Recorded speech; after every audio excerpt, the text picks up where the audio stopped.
Երանի սառնորակ փողոցներում մի անտեսանելի աղջնակ գոյատում էր, չորացրած ծաղիկներ վաճառելով անցորդներին, որոնք երբեք նրան չէին նկատում։ Սակայն ամեն ինչ փոխվում է, երբ նա թանկարժեք ծածկոցով փաթաթված զամբյուղի մեջ գտնում է 3 լքված նորածնի։ Չիմանալով, որ նրանք մի հսկայական կարողության ժառանգորդներ են, աղջիկը որոշում է պաշտպանել նրանց, անգամ եթե դա սեփական կյանքը վտանգի ենթարկի։ Այս պատմությունը ձեզ հետաքրքրեց, մի մոռացեք բաժանորդագրվել մեր ալիքին, ասեք, թե որ քաղաքից եք մեզ դիտում։ Շարունակեցինք։ Խոստանում եմ, որ սա լինելու է լավագույն պատմությունը, որ երբեք լսել եք ձեր կյանքում։ Այդ հինգշաբթի առավոտյան անձրը մաղում էր Երան քաղաքի վրա, մոխրագույնով ներկելով երկինքը, որը տարածվում էր շտապող միլիոնավոր մարդկանց գլխավերում։ Կենտրոնի սրտում, հյուսիսային պողոտայի շքեղության Շենգավիթի հասարակության միջ, գոյություն ուներ մի անցումային գոտի, որտեղ հակադրությունները ճչում էին ամեն անկյունում։ Այնտեղ, Մաշտոցի պողոտայում, արտրային շենքերի հին շինությունների միջ, 7-ամյա մի աղջիկ թեթ քայլերով անցնում էր, գրեթե աննկատ անցորդների աչքից։ Նրա անունը Անահիտ էր, բայց նա արդեն չէր հիշում, թե վերջին անգամ երբ էր որևէ մեկը նրան այդպես դիմել։ Շտապող անցորդների համար նա ընդամենը մեկն էր մայրաքաղաքի մայթերին բնակվող բազմաթիվ ստվերներից։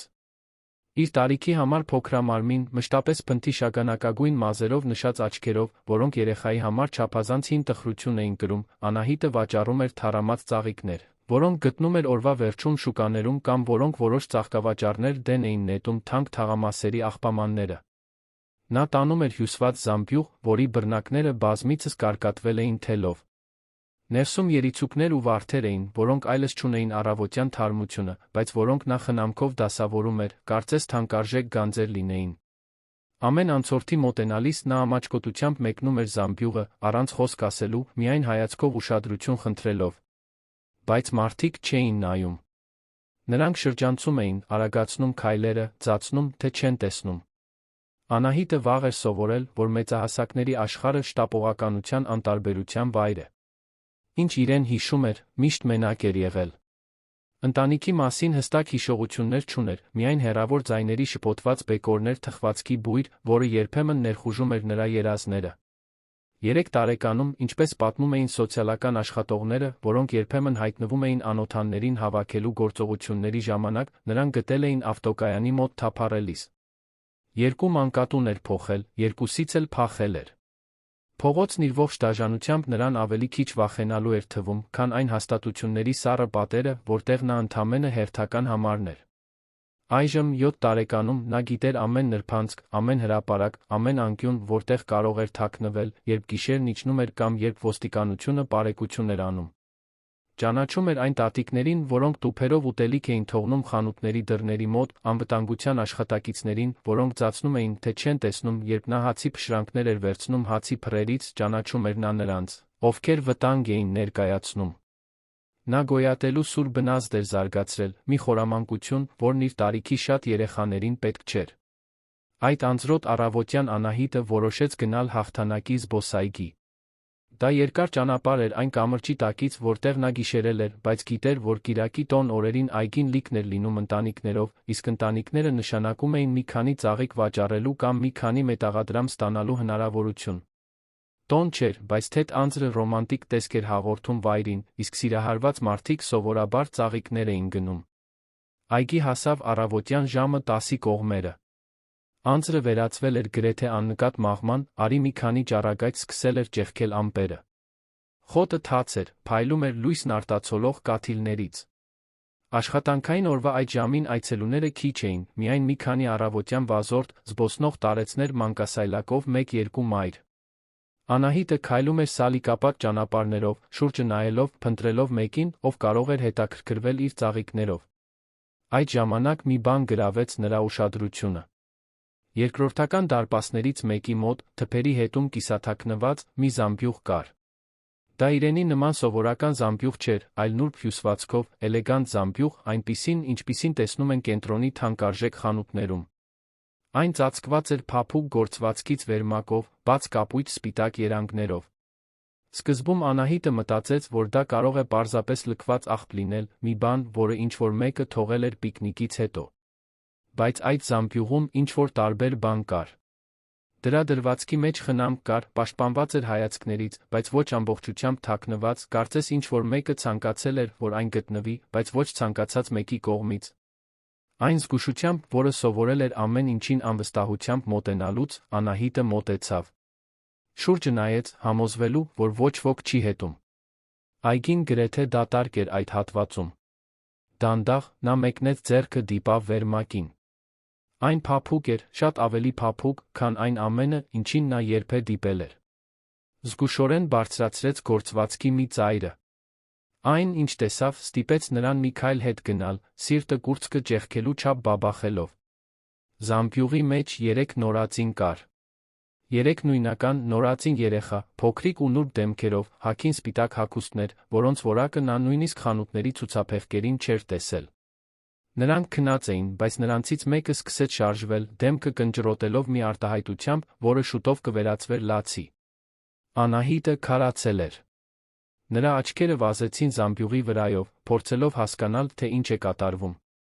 Երեխաների կողքին, վերմակներից մեկին ոսկեգույն գնդասեղով ամրացված սպիտակ ծրար կար։ Դողացող ձեռքերով նա վերցրեց ծրարը, բացեց այն։ Ներսում մի թուղթ էր, էլեգանտ ձեռագրով, գրված կապույտ թանաքով։ Բառերը քիչ էին, բայց լի մի ծանրությամբ, որը Անահիտը զգում էր, առանց լիովին հասկանալու։ Գրված էր անվտանգության, պաշտպանության, սիրո մասին։ Ասվում էր, որ այդ երեխաները պետք է որոշ ժամանակ թաքնված մնան, որ մարդիկ նրանց կփնտրեն, բայց դա նրանց բարօրության համար է։ Ոչ ստորագրություն կար, ոչ էլ հստակ բացատրություն։ Միայն այդ անորոշ բառերը, որոնք միաժամանակ խնդրանք էին, հրաժեշտ։ Երեխան, որը սկսել է շարժվել, այժմ լաց էր լինում, մյուս երկուսը շուտով միացան նրան։ Դա քաղցի լաց էր, Անահիտը ճանաչեց։ Ինքն էլ էր այդքան շատ այդպես լաց եղել, այն լացը, որը գալիս էր դատարկ ստամոքսի խորքից, մարդու ամենահիմնական կարիքից։ Նորից շուրջը նայեց։ Այգին դեռ դատարկ էր։ Ոչ ոք չէր գալիս։ Ոչ ոք չէր հայտնվում երեխաներին տանելու։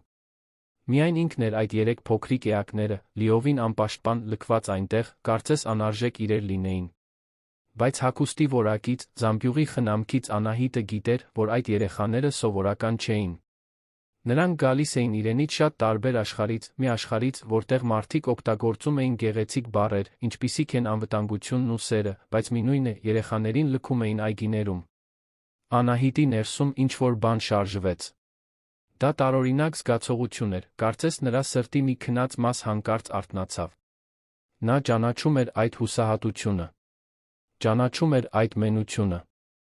Ճանաչում էր, թե ինչ է նշանակում լքված լինել, մոռացված, կարծես կարող չլինես։ Եվ այդ պահին, նայելով այդ 3 լացող դեմքերին, նա մի որոշում կայացրեց, որը կփոխեր իր կյանքն ընդմիշտ։ Նա չէր կարող պարզապես հեռանալ նրանց այնտեղ թողնել։ Չէր կարող։ Արագ վճռական շարժումներով Անահիտը ստուգեց, թե արդյոք որը մեկը հետում է, վերցրեց 3 երեխաներով ծանր զամբյուղը, սկսեց քայլել։ Իր ծաղիկները թողեց հենց այնտեղ, թողեց այն ամենը, ինչ ուներ, որովհետև հիմա շատ ավելի կարևոր բան ուներ տանելու։ Երեխաները լաց էին լինում, նա մեղմ բառեր էր մրմնջում, փորձելով հանգստացնել նրանց, մինչ հեռանում էր այգուց որքան հնարավոր է արագ։ Զամբյուղի ծանրությունը գրեթե անտանելի էր նրա նիհար ձեռքերի համար, բայց նա չէր կանգնում։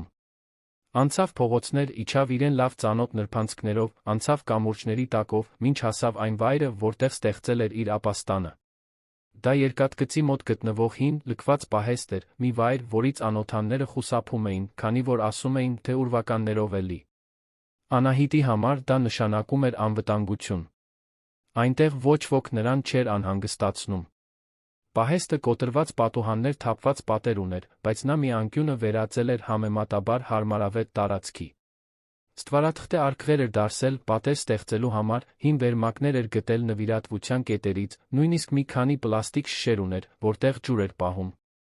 Դա իր տունն էր, համեստ ու խարխուլ, բայց իրենն էր։ Զամբյուղը զգուշությամբ դրեց գետնին, նայեց երեխաներին։ Նրանք շարունակում էին լաց լինել, այժմ ավելի ուժգին։ Անահիտը խուճապ զգաց։ Ինչ էր արել։ Ինչպես էր խնամելու 3 երեխայի։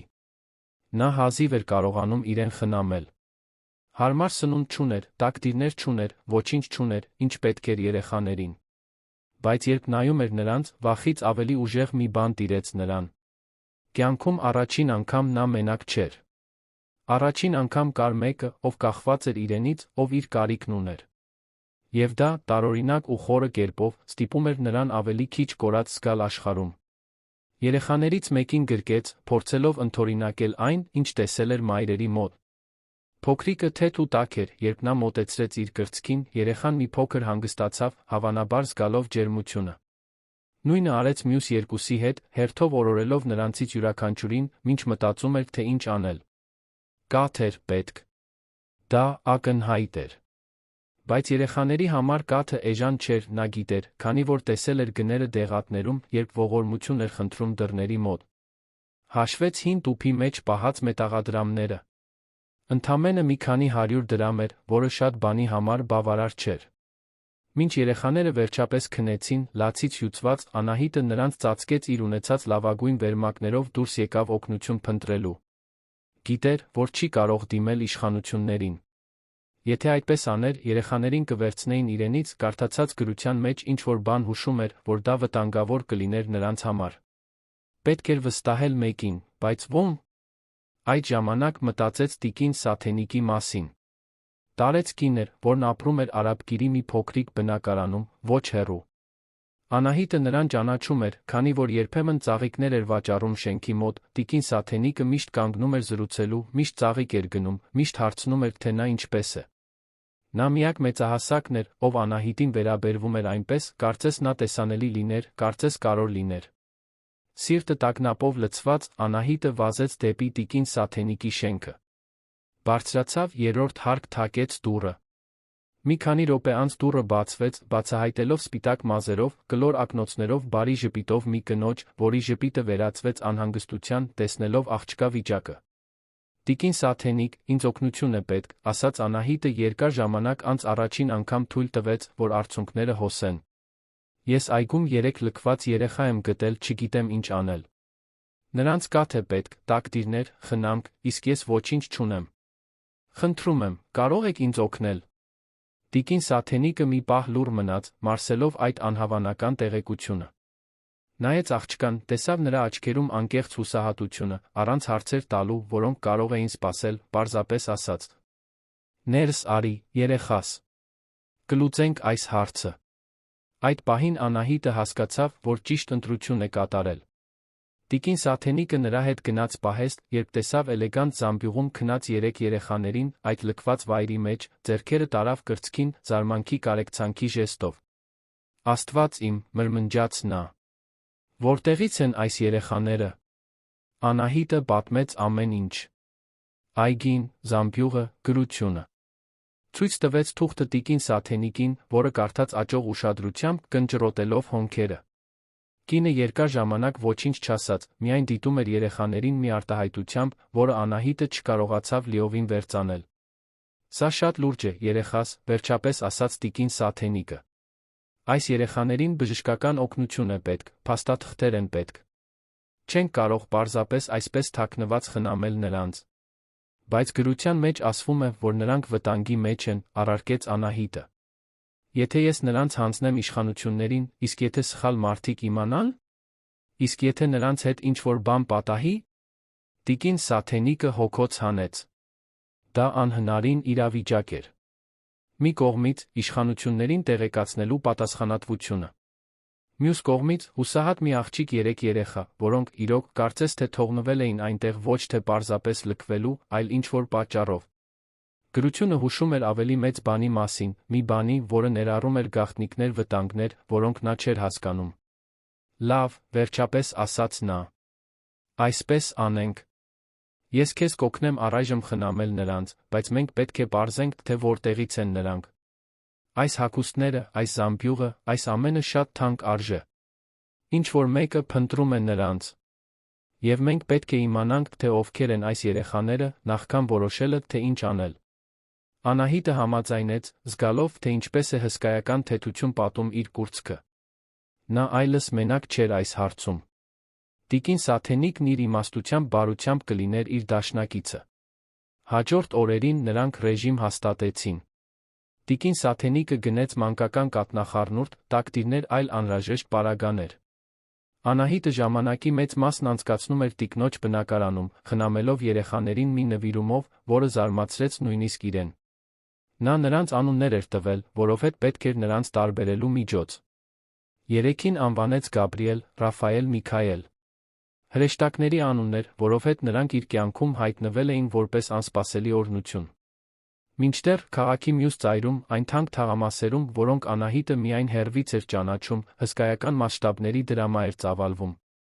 Արթուր Մելիքյան անունը հաճախ էր հայտնվում թերթերի բիզնես էջերում։ 32 տարեկանում նա ընտանեկան տեխնոլոգիական ընկերությունը վերածել էր միլիարդատիրական կայսրության, միջազգային գործունեությամբ աստղաբաշխական գումարներ շրջանառող պայմանագրերով։ Նա հայտնի էր իր սուր խելքով, դժվար որոշումներ կայացնելու ունակությամբ զուսպ պահվածքով, հնարավորինս խուսափելով ուշադրության կենտրոնում լինելուց։ Բայց ոչինչ, բացարձակապես ոչինչ իր կյանքում նրան չէր նախապատրաստել այն մղձավանջին, որը սկսվել էր 3 օր առաջ։ Նրա որդիներն անհետացել էին։ 3 նորածին երեխա, երրորդյակ, անհետացել էին մի միջադեպից հետո, որը նրա նախկին կնոջը Հելենին թողել էր ծանր վիճակում հիվանդանոցում։ Մեքենան, որում նա երեխաների հետ էր, դուրս էր եկել ճանապարհից Միասնիկյան պողոտայի շրջադարձերից մեկում, բախվելով պատին։ Հանգամանքները մշուշոտ էին։ Արգելակման հետքեր չկային, մեխանիկական անսարքության նշաններ չկային, վկաները պնդում էին, որ մեկ այլ մեքենա կարծես թե կտրել էր Հելենի մեքենայի ճանապարհը վթարից վայրկյաններ առաջ։ Երբ Արթուրը հասավ հիվանդանոց, Հելենն անգիտակից էր, միացված սարքերին, իսկ երեխաները ոչ մի տեղ չկային։ Ոստիկանությունն անմիջապես տեղեկացվեց, բայց հետաքննությունը կարծես շրջաններով էր պտտվում։ Վթարի վայրում երեխաների հետքեր չկային, մոտակա տեսախցիկներում պատկերներ չկային, կարծես նրանք պարզապես գոլորշիացել էին։ Արթուրը մոբիլիզացրեց իր ունեցած բոլոր ռեսուրսները։ Վարձեց մասնավոր քննիչներ, առաջարկեց 500 միլիոն դրամ պարգատրում իր որդիներին հասցնող տեղեկությունների համար, ճնշում գործադրեց իշխանությունների վրա, որոնումներն արագացնելու համար։ Լուրը քաղաքով տարածվեց կրակի պես։ Միլիարդատեր գործարարի անհետացած երրորդյակը դարձավ գլխավոր լուր, ողջ Երանը զգոն էր։ Բայց բոլոր կեղծ հետքերի, բոլոր պատեհապաշտների, որոնք հայտնվում էին, պնդելով, թե տեղեկություններ ունեն, միայն պարգատրումը ստանալու համար, բոլոր այդ քաոսի մեջ կար մի ճշմարտություն, որը ոչ ոք չէր պատկերացնում։ Երեխաները մի քանի կիլոմետր հեռավորության վրա էին, մի անօթան աղջկա գրկում, որը որոշել էր պաշտպանել նրանց իր ողջ ուժով։ Եվ մինչ Արթուր Մելիքյանը մոբիլիզացնում էր իր կայսրությունը, իր որդիներին գտնելու համար, Անահիտը հորինած օրորոցայիններ էր երգում, օրորելով Գաբրիելին, Ռաֆայելին, Միքայելին իր նիհար ձեռքերում, խոստանալով նրանց, որ երբեք մենակ չի թողնի, երբեք չի լքի, որովհետև նա հստակ գիտեր, թե ինչ է նշանակում մեծանալ առանց որևէ մեկի։ Եվ այսպես, առանց որևէ մեկը իմանար, նրանց կյանքերն արդեն միահյուսվել էին մի ձով, որը ոչ ոք չէր կարող պատկերացնել։ Ճակատագիրն այդ 3 փոքրիկ էակներին դրել էր որպես կամուրջ երկու բոլորովին տարբեր աշխարհների միջ, այն, ինչ պետք է տեղի ունենար, կփորձեր բոլոր ներգրավվածների քաջությունը, հավատը, սերը այնպիսի ձերով, որոնց դիմակայելու համար ոչ ոք պատրաստ չէր։ Գաբրիելին, Ռաֆայելին, Միքայելին խնամելու առաջին շաբաթը նման էր տարօրինակ երազում ապրելուն, որտեղ անհնարինը դառնում էր սովորական։ Անահիտը հայտնաբերեց, որ 3 երեխայի խնամքը շատ ավելին էր պահանջում, քան նա պատկերացնում էր։ Կաթի շշերը պետք է պատրաստվեին յուրաքանչյուր 3 ժամը 1, տակտիրները անընդհատ փոխվեին, փոքրիկները լաց էին լինում պատճառներով, որոնք նա միշտ չէ, որ կարողանում էր հասկանալ։ Բայց այդ փորձառության մեջ խորապես փոխակերպող մի բան կար։ Կյանքում առաջին անգամ Անահիտը նպատակ ուներ, որը գերազանցում էր պարզ գոյատումը։ Խոսքը ոչ միայն հաջորդ օրվա համար ուտելիք գտնելու կամ քնելու համար անվտանգ տեղ գտնելու մասին էր։ Խոսքը խնամելու, պաշտպանելու, սիրելու մասին էր։ Եվ որքան շատ ժամանակ էր անցկացնում երրորդյակի հետ, այնքան ավելի շատ էր զգում, թե ինչպես է իր ներսում աճում մի կատաղի պաշտպանողական սեր, որի մասին չգիտեր, որ ունակ է զգալու։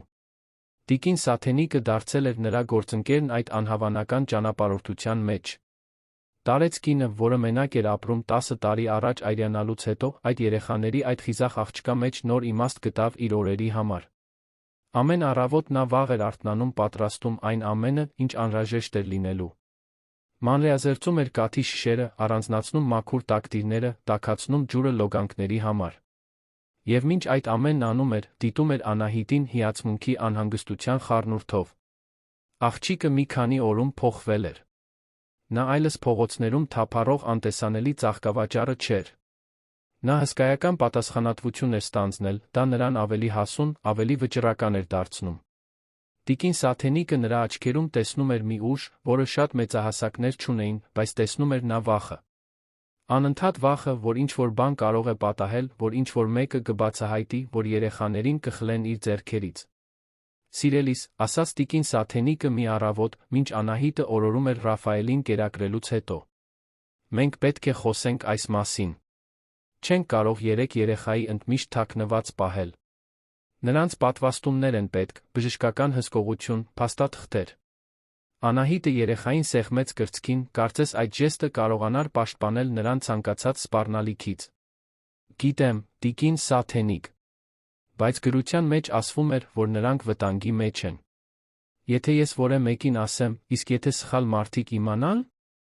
Իսկ եթե ճիշտ մարդիկ պետք է իմանալ, մեղմորեն առարկեց տարեց կինը։ Տես, այս հագուստները, որ նրանք հագել էին, այս թանկարժեք զամբյուղը, այս ամենը ցույց է տալիս, որ այս երեխաները հարուստ ընտանիքից են։ Ինչ որ մեկը փնտրում է նրանց, վստահ եմ։ Իսկ եթե նրանք իսկական ծնողներն են։ Իսկ եթե հուսահատված են։ Անահիտը կրծքում սեղմոց զգաց։ Այդպես չէր մտածել։ Իր մտքում, ով երեխաներին լքում է այգում, արժանի չէր ծնող կոչվելու։ Բայց տիկին Սաթենիկը ճիշտ էր։ Այդ գլուխկոտրուկի շատ կտորներ կային, որ նա չէր հասկանում։ Մի բան անենք, առաջարկեց տիկին Սաթենիկը։ Ես թերթ կգնեմ։ Եթե անհետացած երեխաների մասին ինչ-որ բան լինի, գոնե կիմանանք, թե ով է փնտրում։ Եվ հետո կկարողանանք որոշել, թե ինչ անել։ Անահիտը համաձայնեց, թե դժկամությամբ։ Տիկին Սաթենիկը դուրս եկավ, կես ժամ անց վերադարձավ 3 տարբեր թերթերով։ Եվ այն, ինչ գտան վերնագրերում, նրանց անխոս թողեց։ Գործարարը 500 միլիոն դրամ է առաջարկում անհետացած երրորդյակի մասին տեղեկությունների համար, ճչում էր Երանյան գլխավոր թերթի շապիկը։ Լուսանկարներ կային։ Երիտասարդ, գեղեցիկ, մուգ կոստյումով տղամարդու լուսանկար, խորը տառապանքի արտահայտությամբ։ Եվ կողքին 3 երեխաների լուսանկարները, նույնական, նույն նուրբ դեմքերով, որոնք այժմ հանգիստ քնած էին տիկին Սաթենիկի բնակարանում։ Անահիտը զգաց, թե ինչպես է աշխարհը պտտվում։ 500 միլիոն։ Այնքան մեծ թիվ էր, որ նա նույնիսկ չէր կարողանում լիովին ըմբռնել։ Եվ այդ տղամարդը լուսանկարում Արթուր Մելիքյանը, երեխաների հայրն էր։ Նա դժվարությամբ կարդաց հոդվածը, քանի որ դեռ լիովին չէր տիրապետում ընթերցանությանը, տիկին Սաթենիկն օգնեց նրան բարձրաձայն կարդալով։ Պատմությունը ողբերգական էր։ Երեխաներն անհետացել էին ճանապարհային միջադեպից հետո, որը մորը թողել էր ծանր վիճակում հիվանդանոցում։ Իշխանությունները հետաքննում էին, բայց հստակ հետքեր չկային։ Արթուրը մոբիլիզացրել էր բոլոր հնարավոր ռեսուրսները, վարձել լավագույն քննիչներին, առաջարկել անհավանական պարգատրումներ։ Ամբողջ քաղաքը զգոն էր։ Բայց այն, ինչն ամենաշատը գրավեց Անահիտի ուշադրությունը, հոդվածում գրեթե աննկատ նշված մի մանրամասն էր։ Ընտանիքին մոտ կանգնած աղբյուրները հայտնում են, որ Մելիքյանների ընտանիքի միլիարդատիրական ժառանգության հետ կապված ներքին վեճեր կան, որոշ քննիչներ չեն բացառում երեխաների անհետացմանը մոտ մարդկանց ներգրավվածության հնարավորությունը։ Ներքին վեճեր։ Միլիարդատիրական ժառանգություն։ Բառերն արձագանքեցին Անահիտի մտքում։ Գրությունն այժմ իմաստ էր ստանում։ Երեխաներին պարզապես չէին լքել։ Ինչ-որ մեկը նրանց թաքցրել էր, գուցե պաշտպանելու համար ինչ-որ բանից կամ ինչ-որ մեկից հենց ընտանիքի ներսում։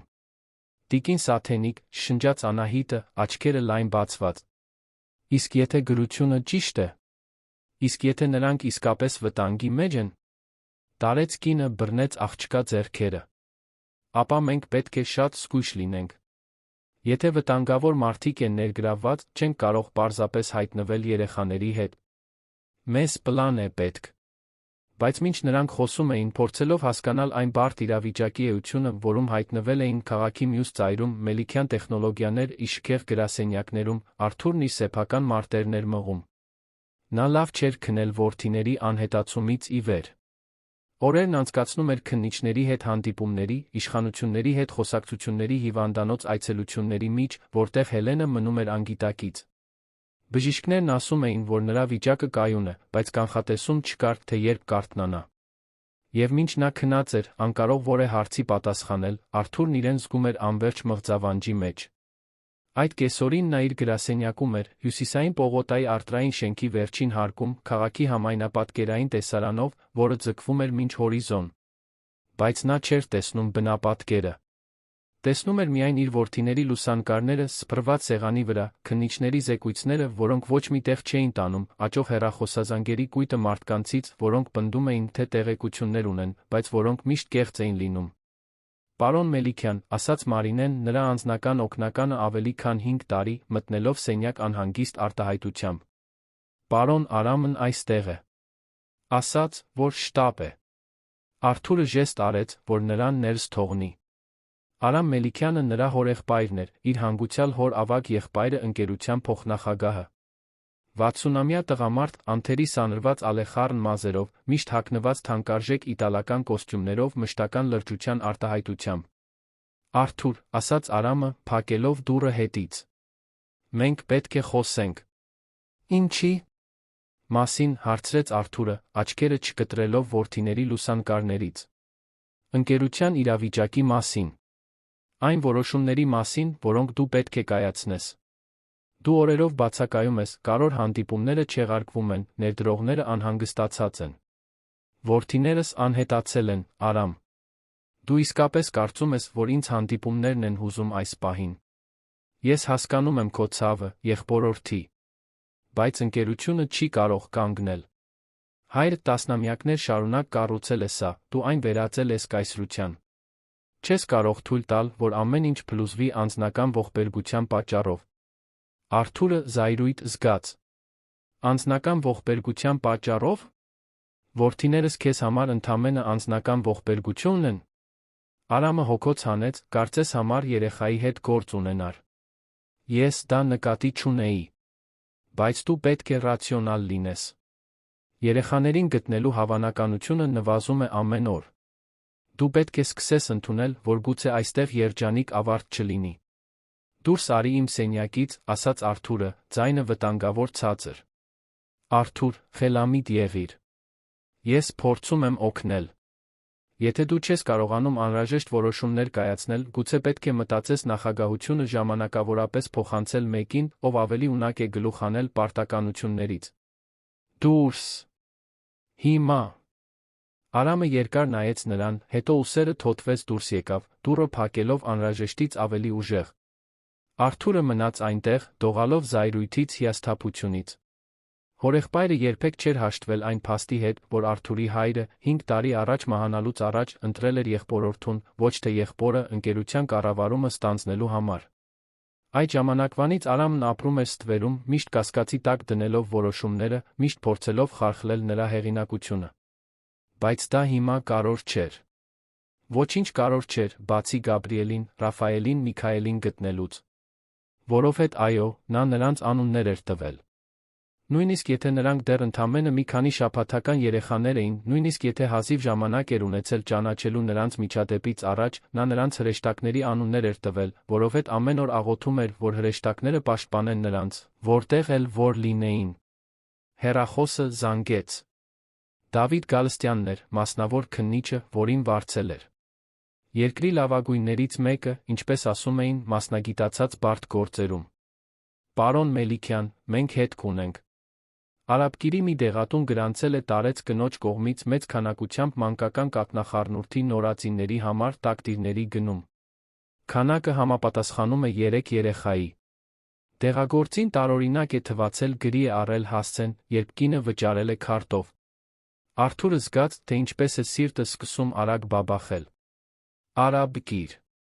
Դա հեռու չէր հաղթանակի զբոսայգուց, որտեղ որոշ վկաներ պնդում էին, թե անհետացման առավոտյան տարօրինակ բան են տեսել։ Ո՞րն է հասցեն։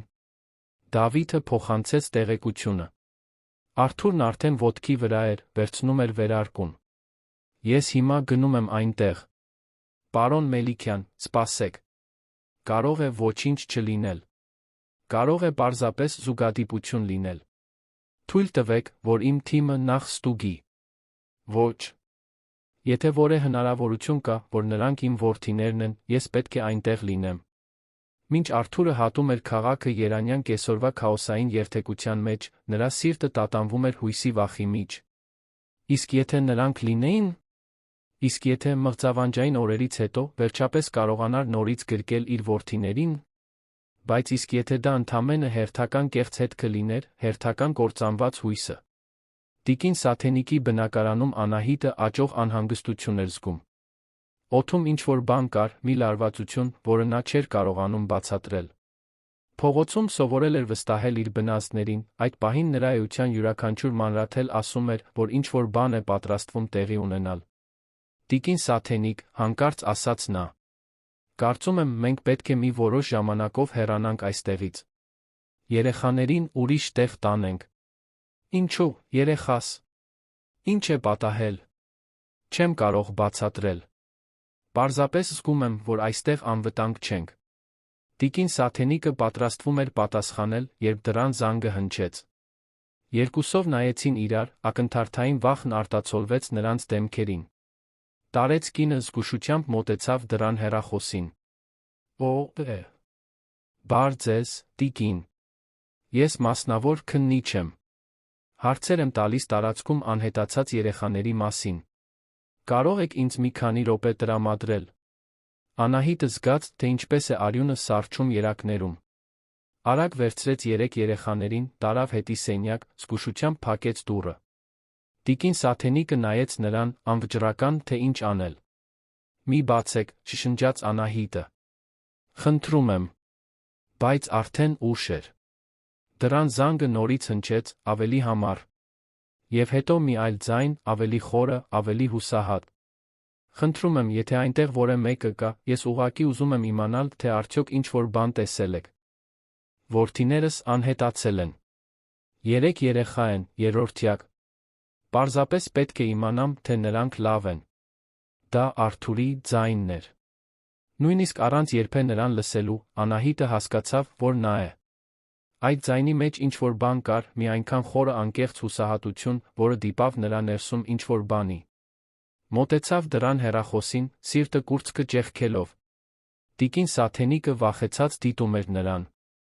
Անահիտը դողացող ձեռքերով վերցրեց սարքը, նախքան կհասցներ լավ մտածել, նախքան վախը կկանգնեցներ նրան, սեղմեց կոճակը։ Նրանք անվտանգ են, ասաց նա, ձայնը ցածր, բայց հաստատուն։ Ձեր որդիներն անվտանգ են։ Մյուս կողմում, շենքի դարպասի մոտ, Արթուրը զգաց, թե ինչպես են ոտքերը թուլանում։ Դավիթը նրա կողքին անմիջապես սկսեց հրահանգներ տալ թիմին, բայց Արթուրը ոչինչ չէր լսում, բացի այդ ձայնից։ Երեխայի ձայն, որն ասում էր, որ իր որդիներն անվտանգ են։ Խնդրում եմ, ասաց նա, պայքարելով ձայնը վերահսկելու համար։ Խնդրում եմ, թույլ տվեք տեսնել նրանց։ Պարզապես պետք է իմանամ, որ նրանք լավ են։ Մյուս կողմում լռություն տիրեց։ Արթուրը սպասեց, յուրաքանչյուր վայրկյանը հավերժություն էր թվում։ Եվ հետո ձայնը վերադարձավ։ Դուք պետք է մի բան իմանաք նախքան դա։ Ինչ-որ մեկը նրանց դիտմամբ թողել է այգում։ Գրություն կար։ Ասվում էր, որ նրանք վտանգի մեջ են, որ պետք է թաքնված մնան։ Ես նրանց պատահաբար գտա խնամում եմ, որովհետև չկարողացա մենակ թողնել։ Բայց եթե ես այս դուռը բացեմ, պետք է վստահ լինեմ, որ դուք այն մարդն եք, ով ասում եք, որ նրանք ձեզ հետ անվտանգ կլինեն։ Արթուրը զգաց, թե ինչպես են արցունքներն այրում աչքերը։ Գրություն։ Ինչ-որ մեկը նրանց դիտմամբ թաքցրել էր։ Այն կասկածները, որոնք նա սկզբից ի վեր փայփայում էր, հաստատվեցին։ Իր սեփական ընտանիքից ինչ-որ մեկը ներգրավված էր սրա մեջ։ Ես նրանց հայրն եմ, ասաց նա, ձայնը խեղդվելով։ Արթուր Մելիքյան։ Եվ երդվում եմ ամեն ինչով, որ միայն ուզում եմ պաշտպանել նրանց։ Խնդրում եմ, թույլ տվեք տեսնել նրանց։ Անահիտը նայեց տիկին Սաթենիկին։ Տարեց կնոջ աչքերում արցունքներ կային, նա գլխով արեց։ Շատ բաներ էին կատարվում միանգամից, շատ անհնարին որոշումներ 7-ամյա աղջկա համար։ Բայց դրան հեռախոսի մյուս կողմի այդ հուսահատ ձայնի մեջ նա լսեց նույն ցավը, որը զգում էր, երբ մտածում էր երեխաներին կորցնելու մասին։ Դա իր որդիներին սիրող հոր ձայնն էր։ Դողացող մատներով սեղմեց կոճակը, որը բացում էր շենքի դուռը։ Եվ մինչ լսում էր աստիճաններով բարձրացող քայլերը, երեխաներին սեղմեց իրեն, աղոթելով, որ ճիշտ բանն է անում, որ այդ որոշումը վտանգի չի ենթարկի այն 3 թանկարժեք կյանքերը, որոնք երդվել էր պաշտպանել։ Երբ տիկին Սաթենիկը բացեց բնակարանի դուռը, Արթուր Մելիքյանը ներս մտավ, կանգ առավ։ Այնտեղ, համեստ հյուրասենյակում կանգնած 3 երեխաները գրկին, մի փոքրիկ, նիհար աղջիկ էր, մաշված հագուստով, հսկայական աչքերով, լի արցունքներով, վճռականությամբ։ Եվ նրա գրկում, փաթաթված պարզ, բայց մաքուր վերմակներով, իր որդիներն էին. Գաբրիել, Ռաֆայել, Միքայել։ Իր երեխաները։ Ողջ։ Անվտանգ։ Արթուրը մի քայլ առաջ արեց, հետո մեկ այլ, մինչ բավականաչափ մոտեցավ, տեսնելու այն դեմքերը, որոնք չէր տեսել հավերժություն թվացող օրեր շարունակ։ Եվ հետո, անկարող այլս զսպել իրեն, ծնկի իջավ գետնին, հեկեկալով այնպես, ինչպես չէր լացել մանկուց, ձեռքերը մեկնելով համր խնդրանքով։ Անահիտը նայեց այդ հզոր տղամարդուն, որը ծնկի էր իջել իր առջ, լիովին կոտրված հուզմունքից։ Եվ դանդաղ, զգուշորեն, սկսեց երեխաներին փոխանցել նրա գիրկը, մեկ առ մեկ։ Եվ մինչ այդ անում էր, շշնջաց բառեր, որոնք Արթուրը երբեք չէր մոռանա։ Ես խնամել եմ նրանց։ Խոստացել եմ, որ երբեք մենակ չեմ թողնի։ Խոստացել եմ, որ կպաշտպանեմ նրանց։ Դուք պետք է նույն բանը խոստանաք։ Պետք է պաշտպանեք նրանց նրանից, ով դա արել է։ Պետք է նրանց անվտանգ պահեք։ Արթուրը 3 որդիներին սեղմեց կրծքին, զգալով նրանց ջերմությունը, նրանց բույրը, նրանց իրականությունը։ Եվ նայելով այդ խիզախ աղջկան, որը փրկել էր նրանց, որը սիրով խնամել էր նրանց, երբ ուրիշ ոչ ոք չկար, նա տվեց միակ խոստումը, որը կարոր էր։ Ես խոստանում եմ։ Եվ դու նույնպես անվտանգ կլինես։ Դու փրկեցիր իմ որդիներին, ես իմ կյանքի մնացած մասը շնորհակալ կլինեմ դրա համար։ Բայց նրանցից ոչ ոք չգիտեր, որ քաղաքի մյուս ծայրում, հաղթանակի զբոսայգու տեսարանով գրասենյակում, Արամ Մելիքյանը զանգ է ստանում, որը նրան կստիպեր օրեր անց առաջին անգամ ժպտալ։ Նրա մարդիկ գտել էին երեխաներին։ Եվ թե սկզբնական պլանը ձախողվել էր, դեռ ժամանակ կար սխալներն ուղղելու։ Դեռ ժամանակ կար ապահովելու, որ այդ միլիարդատիրական ժառանգությունը չընկնի 3 երեխաների ձեռքը, որոնք իր կարծիքով արժանի չէին ընտանիքի ժառանգությանը։ Խաղը դեռ հեռու էր ավարտվելուց։ Արթուրի իր որդիների վերամիավորումից հետո եկած օրերը նման էին միաժամանակ 2 աշխարհում ապրելուն։ Մի կողմից նրանց վերադարձի ճնշող ուրախությունը, նրանց գրկելու, կերակրելու, քնած ժամանակ նրանց դեմքերը տեսնելու հնարավորությունը։ Մյուս կողմից տանջալի համոզմունքը, որ ինչ-որ մեկը փորձել էր դա խլել իրենից, որ այդ մարդը դեռ ինչ-որ տեղ սպասում է մեկ այլ հնարավորության։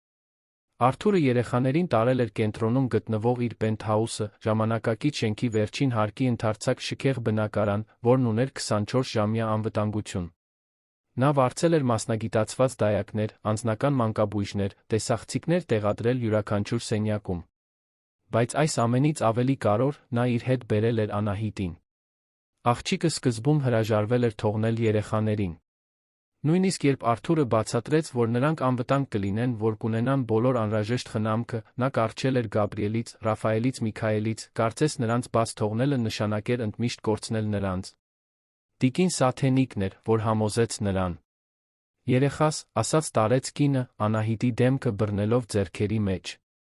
Դու փրկեցիր այս երեխաներին։ Բայց հիմա նրանց պետք են բաներ, որոնք դու չես կարող տալ։ Նրանց բժիշկներ են պետք, խնամք, որը շատ փող արժե։ Նրանց հայրը կարող է դա առաջարկել։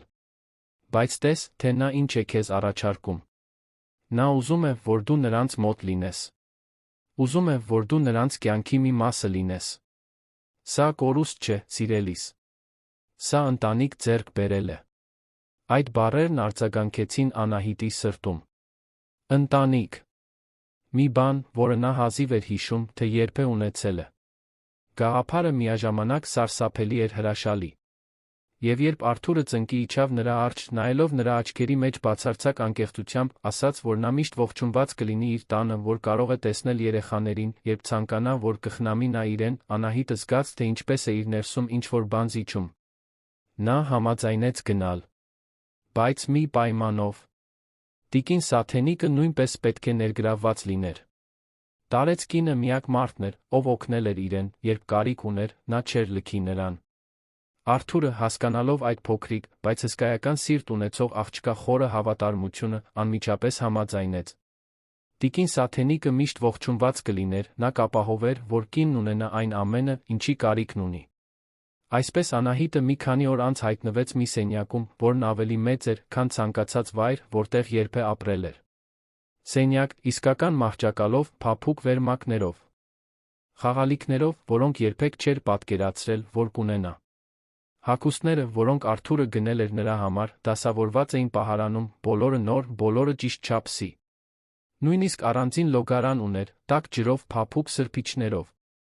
Ամեն ինչ այնքան տարբեր էր, որ երբեմն նա արթնանում էր գիշերվա կեսին, մտածելով, որ երազում է, պետք է գնար երեխաների սենյակ, համոզվելու, որ դա իրականություն է։ Եվ ամեն անգամ, երբ մտնում էր այնտեղ, գտնում էր Արթուրին, նստած բազկաթոռին 3 օրորոցների միջ, հսկելով իր որդիների քունը, կարծես վախենար, որ նրանք կարող են նորից անհետանալ, եթե նա թարթի։ Առաջին գիշերները նրանք նույնիսկ չէին խոսում։ Պարզապես այնտեղ էին մնում, ինքն ու նա, լռության մեջ, դիտելով Գաբրիելի, Ռաֆայելի, Միքայելի քունը։ Բայց օրերի ընթացքում սկսեցին զրուցել։ Արթուրը հարցնում էր նրա կյանքի մասին, Անահիտը, քիչ-քիչ, սկսեց պատմել։ Ոչ ամեն ինչ, որովհետև կային բաներ, որոնք չափազանց ցավոտ էին բառերով արտահայտելու համար։ Բայց բավականաչափ, որպեսզի նա հասկանար, թե որտեղից է նա գալիս, ինչ է վերապրել, ինչ քաջություն է պետք եղել առաջ շարժվելու համար։ Եվ որքան շատ էր Արթուրը ճանաչում այդ աղջկան, այնքան ավելի էր հիանում։ Նա ընդամենը 7 տարեկան էր, բայց ուներ մի իմաստություն ուժ, որը շատ մեծահասակներ չունեին։ Նա մենակ դիմակայել էր աշխարհին, այնուամենայնիվ պահպանել էր սիրելու, խնամելու, պաշտպանելու ունակությունը։ Երբ գտել էր իր լքված որդիներին, կարող էր առաջ անցնել, կարող էր անտեսել։ Բայց նա ընտրել էր մնալ։ Ընտրել էր պաշտպանել։ Եվ դրանով նա ոչ միայն փրկել էր երեխաների կյանքը, այլ նրանց տվել էր մի բան, որը ոչ մի գումար չէր կարող գնել, անվերապահ սեր իրենց կյանքի ամենախոցելի պահերին։ Մի առավոտ, մինչ Անահիտն օգնում էր Միքայելին կաթ տալ, Արթուրը վերջապես անդրադարձավ այն թեմային, որից խուսափում էր։ Անահիտ, ասաց նա, ձայնը զգույշ։ Այն գրության մասին, որը գտել է իր երեխաների հետ։ Դեռ ունես այն։ Նա գլխով արեց։ Տիկին Սաթենիկի մոտ է։ Նա պահել է։ Ինչո՞վ։ Որովհետև պետք է հասկանամ, թե ինչ է պատահել։ Պետք է իմանամ, թե ով է դա արել ինչու։ Վթարը, որում ներգրավված էր Հելենը, նրանց մայրը, վթար չէր։ Ես հիմա վստահ եմ դրանում։ Ինչ-որ մեկը ամեն ինչ կազմակերպել է։ Եվ այդ ինչ-որ մեկը կարող է շատ ավելի մոտ լինել, քան ես պատկերացնում եմ։ Անահիտը նայեց նրան իր մեծ ու ուշադիր աչքերով։ Կարծում եք, ձեր ընտանիքից ինչ-որ մեկն է եղել։ Արթուրը տատանվեց, բայց որոշեց ազնիվ լինել նրա հետ։ Այո։ Կարծում եմ, իմ հորեղբայր Արամն է եղել։ Անունը դուրս եկավ նրա բերանից թույնի պես։ Վերջին շաբաթներին, երբ երեխաները վերադարձել էին, Արամն ավելի ներկա էր դարձել ընկերությունում, ավելի համառ, կասկածի տակ դնելով նրա որոշումները, ավելի բարձրաձայն այն մասին, թե ինչպես է Արթուրը թույլ տալիս, որ անձնական խնդիրներն ազդեն բիզնեսի վրա։ Բայց դա միայն դա չէր։ Արթուրը սկսել էր գաղտնի հետաքննել ընտանիքի ֆինանսական շարժերը։ Եվ այն, ինչ գտել էր, սառեցրել էր նրան։ Արամը պարտքեր ուներ։ Հսկայական պարտքեր, կուտակված վատ ներդրումների մի ապրելակերպի պատճառով, որն իր պաշտոնն ընկերությունում չէր կարող ապահովել։ Եվ կային փաստաթղթեր, ընտանիքի պապի կտակի կետեր, որոնք սահմանում էին, թե ինչպես պետք է բաշխվի միլիարդատիրական ժառանգությունը։ Եթե ուղիղ ժառանգների հետ ինչ-որ բան պատահեր մինչ նրանց 1 տարեկան դառնալը, ունեցվածքը կվերաուղղվեր ընտանիքի այլ անդամներին։ Այս դեպքում, Արամին։ Դա հստակ շարժառիթ էր։ Սարսափելի շարժառիթ, որը Արթուրին սրտխառնոց էր պատճառում միայն մտածելիս։ Բայց դա բացատրում էր ամեն ինչ։ Պլանավորված վթարը, երեխաների անհետացումը, վտանգի մասին խոսող գրությունը։ Ինչ-որ մեկը, հավանաբար հենց Հելենը, բացահայտել էր պլանը փորձել պաշտպանել երեխաներին միակ ձով, որ կարողացել էր մտածել, նրանց հեռացնելով Արամի հասանելիությունից, մինչ նրանք անվտանգ լինեին։ Բայց մի խնդիր կար։ Արթուրը հստակ ապացույցներ չուներ։ Միայն կասկածներ, ֆինանսական փաստաթղթեր, որոնք հուշում էին դժվարությունների մասին, բայց ոչինչ, որն ուղղակիորեն կապեր Արամին վթարի կամ անհետացման հետ։ Եվ քանի դեռ ապացույցներ չուներ, պետք է զգուշությամբ գործեր։ Արամը հզոր էր, կապեր ուներ, կարող էր վտանգավոր լինել, եթե զգար, որ իրեն հետաքննում են։ Մինչդեռ Արաբկիր բժշկական կենտրոնում արտասովոր բան էր կատարվում։ Հելենն արթնանում էր։ Շաբաթներ շարունակ անգիտակից վիճակում լինելուց հետո մոնիտորները սկսեցին փոփոխություններ ցույց տալ։ Բժիշկները դա հրաշք անվանեցին, բայց Արթուրը գիտեր, որ Հելենն ուժեղ է։ Միշտ էլ եղել է։ Նույնիսկ երբ նրանց ամուսնությունը չստացվեց, նույնիսկ երբ որոշեցին բաժանվել երրորդյակի ծնունդից քիչ առաջ, նա միշտ հիացել էր այդ կնոջ ուժով։ Երբ հիվանդանոցից զանգ ստացավ, տեղեկացնելով, որ Հելենն աչքերը բացել է, Արթուրը երեխաներին թողեց դայակների Անահիտի խնամքին վազեց այնտեղ։ Գտավ նախկին կնոջը պառկած մահճակալին, դեռ թույլ, բայց գիտակից շագանակագույն աչքերը շփոթված վախեցած արտահայտությամբ շուրջն էին նայում։ Արթուր, շշնջաց նա, երբ տեսավ նրան մտնելիս։ Երեխաները։ Որտեղ են երեխաները։ Նա մոտեցավ, բռնելով նրա ձեռքը։ Նրանք անվտանգ են։ Տանն են, ինձ հետ։ Նրանք լավ են, Հելեն։ Նա փակեց աչքերը, արցունքները հոսում էին դեմքով։ Փառք Աստծո։ Ես փորձեցի պաշտպանել նրանց, բայց չգիտեմ կարողացա։ Ինչ պատահեց, Հելեն։ Պատմիր ինձ ամեն ինչ։ Եվ նա պատմեց։ Ձայնը դեռ թույլ, հաճախ կանգ առնելով շնչելու համար, բայց վճռական ամեն ինչ ասելու։ Նա պատահաբար էր բացահայտել, վթարից մի քանի օր առաջ։ Արամի գրասենյակում էր, մի քանի փաստաթուղթ հանձնելու, երբ լսեց հեռախոսազրույց։ Նա խոսում էր ինչ-որ մեկի հետ երեխաների մասին, թե ինչպես են նրանք խնդիր, թե ինչպես պետք է նրանց հեռացնել հավասարումից մինչ առաջին տարեդարձը։ Հելենը այդ պահին լիովին չհասկացավ, բայց վախեցավ։ Սկսեց հետաքննել, բացահայտեց կտակի կետերի, Արամի պարտքերի մասին։ Վթարի առավոտյան նա զանգել էր, խնդրելով հանդիպել։ Ասել էր, որ երեխաների մասին է, որ ուզում է ավելի լավ ճանաչել նրանց, ներողություն խնդրել հեռու լինելու համար։ Հելենը, միամիտ, հավատացել էր։ Վերցրել էր երեխաներին գնացել նրա հետ հանդիպման քաղաքի կենտրոնի մի ռեստորանում։ Բայց երբ վարում էր միասնիկյան պողոտայով, նկատեց, որ իրեն հետում են։ Մուգ մեքենա, մկեցված ապակիներով, որը չափազանց մոտ էր մնում։ Փորձեց արագացնել, բայց մեքենան կտրեց նրա ճանապարհը։ Նա կորցրեց կառավարումը, բախվեց պատին։ Բայց բախվելուց առաջ մի քանի վայրկյան ուներ։ Թանկարժեք վայրկյաններ, որոնց ընթացքում որոշում կայացրեց։ Մի մարդ կար, որին ճանաչում էր, մի սոցիալական աշխատող, որն աշխատում էր ռիսկի խմբի երեխաների հետ, որին գիտեր, որ կարող է վստահել։ Հասցրեց արագ զանգել, մի քանի բառով պատմել, թե ինչ է կատարվում, խնդրել, որ վերցնի երեխաներին, թաքցնի նրանց, մինչ անվտանգ լինի։ Ես չեմ հիշում, թե հետո ինչ պատահեց, ասաց Հելենը, ձայնը խեղդվելով։ Միայն հիշում եմ, որ այստեղ արթնացա, վախեցա, որ չի հասցրել, որ Արամը հասցրել է։ Արթուրը սեղմեց նրա ձեռքը։ Սոցիալական աշխատողը երեխաներին տարել է այգի թողել այնտեղ։ Հելենը գլխով արեց։ Դա էր պլանը։ Հանրային վայր, որտեղ ինչ-որ մեկը նրանց արագ կգտներ, բայց ոչ մեկը, ում Արամը կվերահսկեր։ Ես չգիտեի, էլ ինչ անել։ Հուսահատված էի։ Արթուրը խորը շունչ քաշեց։ Եվ 7-ամյա մի աղջիկ է նրանց գտել։ Մի անօթան աղջիկ, մենակ, որը կարող էր պարզապես առաջ անցնել։ Բայց չի անցել։ Նա վերցրել է մեր որդիներին խնամել նրանց։ Պաշտպանել է նրանց սեփական կյանքի գնով։ Եվ նրա շնորհիվ նրանք հիմա անվտանգ են։ Հելենը նորից սկսեց լաց լինել, բայց այս անգամ թեթացումից երախտագիտությունից։ Պետք է ճանաչեմ նրան։ Պետք է շնորհակալություն հայտնեմ։ Կճանաչես, խոստացավ Արթուրը։ Բայց հիմա պետք է ապաքինվես։ Եվ ինձ պետք է, որ դու ինձ օգնես։ Պետք է, որ դու ցուցմունք տաս այս ամենի մասին։ Այն խոսակցության մասին, որը լսել ես, այն մեքենայի մասին, որը քեզ հետում էր, քո կասկածների մասին։ Ինձ ապացույցներ են պետք Արամին կանգնեցնելու համար, նախքան նա նորից ինչ-որ բան կփորձի։ Հելենը համաձայնեց առանց տատանվելու։ Կանեմ այն ամենը, ինչ անհրաժեշտ է։ Հաջորդ օրերին Արթուրն անխոնջ աշխատեց Արամի դեմ գործ հավաքելու համար։ Վարձեց լավագույն փաստաբաններին, դատաբժշկական փորձագետների, որոնք վերլուծեցին վթարի յուրաքանչյուր մանրամասն։ Եվ այն, ինչ բացահայտեցին, ցնցող էր։ Հելենին բախված մեքենան վարձակալվել էր կեղծ ընկերության կողմից, բայց նրանք հետեցին վճարումներին մինչ մի հաշիվ, որը կապեր ուներ Արամի հետ։ Ճանապարհի անվտանգության տեսագրությունները հստակ ցույց էին տալիս, թե ինչպես է մեքենան դիտմամբ կտրում Հելենի ճանապարհը։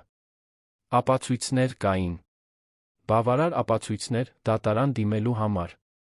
Բայց Արթուրն ավելին էր ուզում։ Ուզում էր, որ Արամը խոստովանի։ Ուզում էր, որ այն մարդը, ով փորձել էր խլել իր որդիներին, ընդունի, թե ինչ է արել։ Եվ դրա համար նրան պլան էր պետք։ Անահիտն էր, որ, առանց ուզենալու, գաղափար տվեց։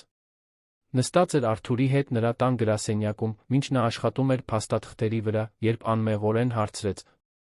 «Ինչու՞ չեք խոսում նրա հետ։ Չեք ասում, որ ամեն ինչ գիտեք տեսնում, թե նա ինչ կասի»։ Արթուրը նայեց աղջկան, ինչ-որ բան սեղմվեց նրա մտքում։ Ռիսկային էր, բայց կարող էր աշխատել։ Եթե նա առերեսվեր Արամի հետ, եթե ձացներ, թե բավարար ապացույցներ ունի նրան ոչնչացնելու համար, գուցե հորեղբայրը ամեն ինչ խոստովաներ։ Եվ եթե ամեն ինչ ձայնագրված լիներ, նա կունենար վերջնական ապացույցը, որն իրեն պետք էր։ Նա հանդիպում կազմակերպեց։ Ասաց Արամին, որ պետք է խոսեն ընկերության ապագայի, կարևոր որոշումների մասին։ Հանդիպումը նշանակեցին երեկոյան Պենթհաուսի գրասենյակում։ Արթուրը ամեն ինչ պատրաստեց։ Թաքնված ձայնագրիչներ, աննկատ տեսախցիկներ։ Նույնիսկ կանչեց Դավիթին, քննիչին, որպեսզի լինի հարամ բնակարանում, պատրաստ միջամտելու, եթե անհրաժեշտ լինի։ Երբ Արամը ժամանեց, նա իր սովորական գերազանցության արտահայտությունն ուներ։ Մտավ գրասենյակ, կարծես տեղի տերը լիներ, նստեց Արթուրի դիմացի բազկաթոռին, անփութորեն ոտքը ոտքին գցեց։ Դե ինչ, եղբորորդի, ասաց նա։ Վերջապես որոշեցիր խելամիտ լինել մտածել ընկերության ապագայի մասին։ Արթուրը երկար նայեց նրան։ Ոչ։ Որոշեցի մտածել անցյալի մասին։ Հատկապես այն մասին, թե դու ինչ ես արել։ Արամի արտահայտությունը նրբորեն փոխվեց։ Ինչի՞ մասին ես խոսում։ Ես խոսում եմ Հելենի վթարի մասին։ Ես խոսում եմ այն մասին, թե ինչպես փորձեցիր խլել իմ որդիներին։ Ես խոսում եմ ընտանիքի ժառանգության հանդեպ քո մոլուցքի մասին։ Արամը ծիծաղեց, բայց ձայնի մեջ հումոր չկար։ Դու խելագարվել ես։ Իսկապես կարծում ես, որ ես նման բան կանեի։ Արթուրը ոտքի կանգնեց, ձեռքերը հենելով սեղանին։ Կարծում եմ։ Վստահ եմ։ Ես գիտեմ քո պարտքերի մասին, Արամ։ Գիտեմ, որ դու սնանկացել ես։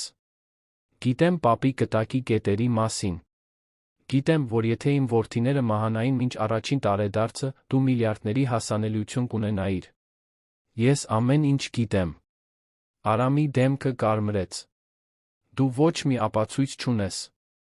Ես ունեմ վթարի տեսագրությունները։ Ունեմ Հելենի ցուցմունքը։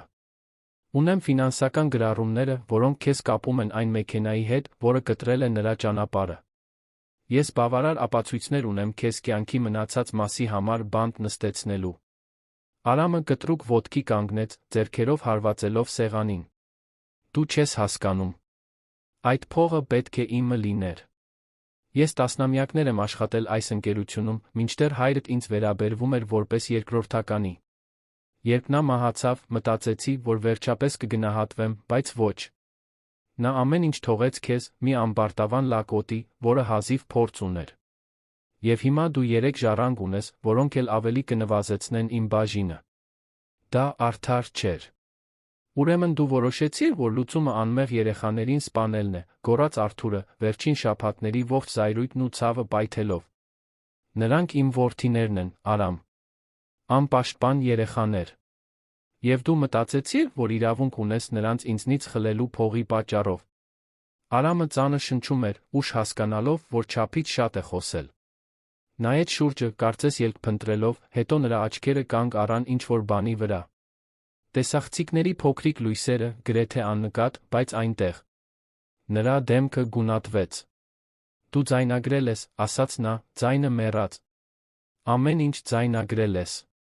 Արթուրը գլխով արեց։ Ամեն բառ։ Եվ ոչ միայն ես եմ լսել։ Դավիթը 2 փաստաբան հարամ բնակարանում են, լսելով ամեն ինչ։ Վերջացավ, Արամ։ Դու կվճարես արածիդ համար։ Հաջորդ րոպեներին ամեն ինչ արագ տեղի ունեցավ։ Դավիթն ու իր թիմը ներս մտան, իշխանություններն արդեն ճանապարհին էին։ Արամը փորձեց բանակցել, փորձեց սպառնալ, բայց այլս ոչինչ չէր կարող անել։ Խոստովանությունը ձայնագրվել էր, վկայվել, կօգտագործվեր նրա դեմ։ Նա կհետաքննվեր ոչ միայն վթարի, այլ բոլոր այլ անօրինական գործողությունների համար, որոնք բացահայտվել էին հետաքննության ընթացքում։ Երբ վերջապես Արամին տարան, Արթուրը մենակ մնաց գրասենյակում, դողալով։ Վերջացել էր։ Սպառնալիքը չեզոքացվել էր։ Որդիներն անվտանգ էին։ Բայց այն ամենի ծանրությունը, ինչ տեղի էր ունեցել, սեփական ընտանիքի անդամի դավաճանությունը, ճնշող էր։ Այդ ժամանակ զգաց, թե ինչպես է մի փոքրիկ ձեռք բռնում իրենը։ Անահիտն այնտեղ էր, դուրս էր եկել սենյակից, որտեղ երեխաների հետ էր, լսելով ճիչերը։ Նա ոչինչ չասաց, պարզապես բռնեց նրա ձեռքը, առաջարկելով այն լուռ մխիթարությունը, որը կարող է առաջարկել միայն խորը ցավ ճանաչող երեխան։ Հիմա ամեն ինչ լավ է, հարցրեց նա մեղմորեն։ Արթուրը ծնկի իջավ նրա հասակին։ Այո։ Քո շնորհիվ։ Եթե դու չգտնեիր իմ որդիներին, եթե չխնամեիր նրանց, ես կարող էի ընդմիշտ կորցնել նրանց։ Դու փրկեցիր իմ ընտանիքը, Անահիտ։ Եվ հիմա, եթե դու ցանկանաս, դու նույնպես այս ընտանիքի մի մասն ես։ Անահիտը նայեց նրան արցունքներով փայլող աչքերով։ Իսկապես։ Կարող եմ մնալ։ Իսկապես։ Եվ ոչ միայն մնալ։ Ես ուզում եմ քեզ պաշտոնապես որդեգրել։ Ուզում եմ, որ դու լինես իմ դուստրը, երրորդյակի քույրը։ Ուզում եմ, որ դու ունենաս այն ամենը, ինչին արժանի ես, որ այլս երբեք մենակ չլինես։ Ինչ կասես։ Անահիտը չկարողացավ բառերով պատասխանել։ Պարզապես նետվեց նրա գիրկը, լաց լինելով արցունքներով, որոնք միաժամանակ ցավի էին այն ամենի համար, ինչ ապրել էր, ուրախության, վերջապես տուն գտնելու համար։ Արթուրը նրան ամուր գրկեց, առաջին անգամ, երբ ամեն ինչ սկսվել էր, զգաց, որ գուցե, միայն գուցե, ամեն ինչ լավ կլինի։ Հիվանդանոցում Հելենը լուրը ստացավ իր օգնականից։ Արամը ձերբակալվել էր, սպառնալիքն ավարտվել էր։ Նա կարող էր վերջապես հանգստանալ, ապաքինվել, իմանալով, որ իր որդիներն անվտանգ են։ Եվ երբ իմացավ Անահիտի մասին, այն խիզախ աղջկա մասին, որը փրկել էր երեխաներին, խնդրեց, որ Արթուրը նրան այցելության բերի։ Մի քանի օր անց, երբ Հելենը բավականաչափ ուժեղ էր ավելի երկար այցելություններ ընդունելու համար, Արթուրը Անահիտին երրորդյակին տարավ հիվանդանոց։ Դա հուզիչ պահ էր։ Հելենն դեռ փխրուն, բայց ուժերը վերականգնող, գրկեց իր երեխաներից յուրաքանչյուրին, միաժամանակ լաց լինելով ծիծաղելով։ Եվ երբ Արթուրը ներկայացրեց Անահիտին, Հելենը նրան գրկեց, կարծես թանկարժեք բան լիներ։ Դու փրկեցիր իմ որդիներին, ասաց Հելենը, նայելով աղջկա աչքերի մեջ։ Չգիտեմ, ինչպես շնորհակալություն հայտնել։ Դու հրեշտակ ես, գիտես։ Անահիտը, սովոր անտեսանելի լինելուն, անտեսվելուն, ոչնչից պակաս վերաբերմունքի, չգիտեր, ինչպես վարվել այդքան երախտագիտության սիրո հետ։ Բայց սովորում էր։ Սովորում էր, որ աշխարհը կարող է բարի լինել, որ մարդիկ կարող են լավը լինել, որ ինքն արժանի է սիրվելու։ Հաջորդ ամիսներին շատ բան փոխվեց։ Արամը դատապարտվեց, նրա հանցագործությունները հրապարակայնորեն բացահայտվեցին։ Մելիքյանների ընտանիքը սկանդալի միջով անցավ, բայց գոյատեց։ Արթուրը ստանձնեց ընկերության լիակատար վերահսկողությունը, իրականացնելով փոփոխություններ, որոնք այն ավելի էթիկական թափանցիկ կդարձնեին։ Հելենը լիովին ապաքինվեց, թե նա Արթուրը նորից զույգ չդարձան, նրանք զարգացրին խորը բարեկամություն գործընկերություն երեխաների դաստիարակության մեջ։ Իսկ Անահիտը ծաղկեց։ Գրանցված լինելով հիանալի դպրոցում, հոգեբանական աջակցությամբ վերապրածն ընկալելու համար, նա սկսեց բացահայտել, թե ով է ինքը, երբ պարզապես գոյատելու կարիք չուներ։ Բացահայտեց, որ սիրում է նկարել, որ պաշտում է մաթեմատիկան, որ տաղանդ ունի երաժշտության մեջ։ Եվ ամենակարևորը, բացահայտեց, թե ինչ է նշանակում ունենալ ընտանիք, որն իրեն անվերապահորեն սիրում է։ Տիկին Սաթենիկը նույնպես ինտեգրվեց նոր կյանքին, դառնալով այդ ոչ ավանդական, բայց սիրով լի ընտանիքի հիմնական մասը։ Արթուրը պնդեց, որ նա ապրի պենթհաուսի մոտ գտնվող հարմարավետ բնակարանում, նա ամեն օր այցելում էր, բերելով իր իմաստությունն ու քնքշությունը։ 6 ամիս էր անցել այն օրվանից, երբ Արամին տարան իշխանությունները կենտրոնի պենթհաուսում կյանքը նոր ռիթմ էր գտել, մի ներդաշնակություն, որը ոչ ոք չէր կարող պատկերացնել այդ խառնաշփոթ ճանապարհորդության սկզբում։ Բնակարանը, որը նախկինում պարզապես շքեղ ժամանակակից տարածք էր, վերածվել էր իսկական տան՝ լի ծիծաղով, մանկական լացով, սփռված խաղալիքներով, այնպիսի կազմակերպված անկարգությամբ, որը կարող է ունենալ միայն փոքր երեխաներով տունը։ Անահիտը դեռ որոշ առավոտներ արթնանում էր, մտածելով, որ երազում է։ Պառկում էր փափուկ մահճակալին, նայում այն սենյակի բարձր առաստաղին, որն այժմ իրենն էր, պետք է կսմթեր իրեն, համոզվելու, որ դա իրականություն է։ Նա այլս փողոցներում չէր։ Այլս պետք չէր ուտելիք փնտրել հացի փռերի աղբամաններում կամ քնել մի աչքը բաց, վտանգներից վախենալով։ Նա տուն ուներ։ Ընտանիք ուներ։ Ուներ մի բան, որը երբեք չէր պատկերացրել, թե հնարավոր է պատկանելություն։ Ռեժիմը հաստատվել էր բնականոն կերպով։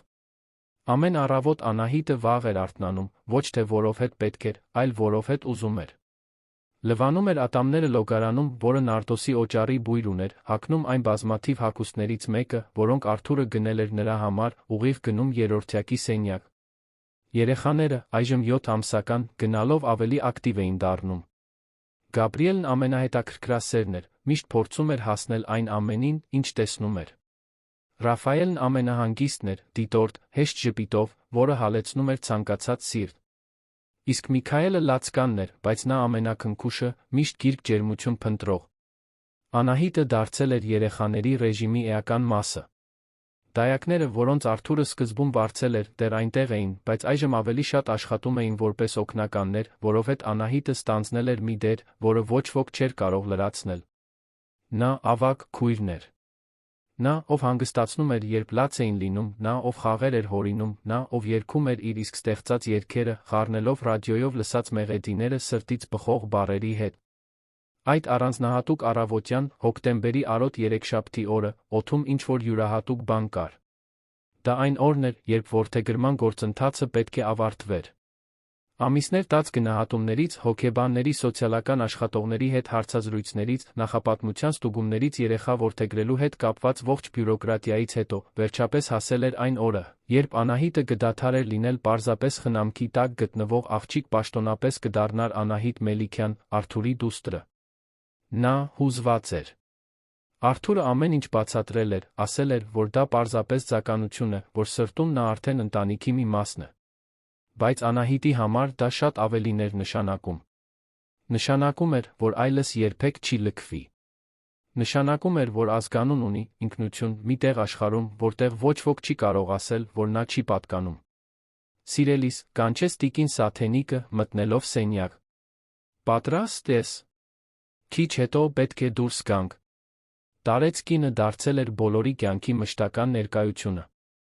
Ապրում էր այն բնակարանում, որը Արթուրը տրամադրել էր նույն շենքում, 3 հարկ ներք, բայց օրերի մեծ մասն անցկացնում էր պենթհաուսում։ Նա դարձել էր այն տատիկը, որին երրորդյակը չուներ, այն մայրական կերպարը, որի կարիքն Անահիտն այդքան ուներ։ Արթուրը միշտ ասում էր, որ տիկին Սաթենիկն այդ վերակազմավորված ընտանիքի հուզական հիմքն է, նա ճիշտ էր։ Պատրաստ եմ, ասաց Անահիտը, բայց ձայնը մի փոքր դողում էր։ Տիկին Սաթենիկը մոտեցավ, շոյեց աղջկա մազերը, որոնք այժմ միշտ մաքուր սանրված էին, կտրված պրոֆեսիոնալ վարսահարդարի կողմից, որը գալիս էր բնակարան։ Ինչից ես վախենում, երեխաս։ Անահիտը գծեց շուրթը։ Իսկ եթե սխալ բան լինի։ Իսկ եթե որոշեն, որ ես չպետք է մնամ։ Նայիր ինձ, ասաց տիկին Սաթենիկը, նրա դեմքը քնքշորեն բռնելով։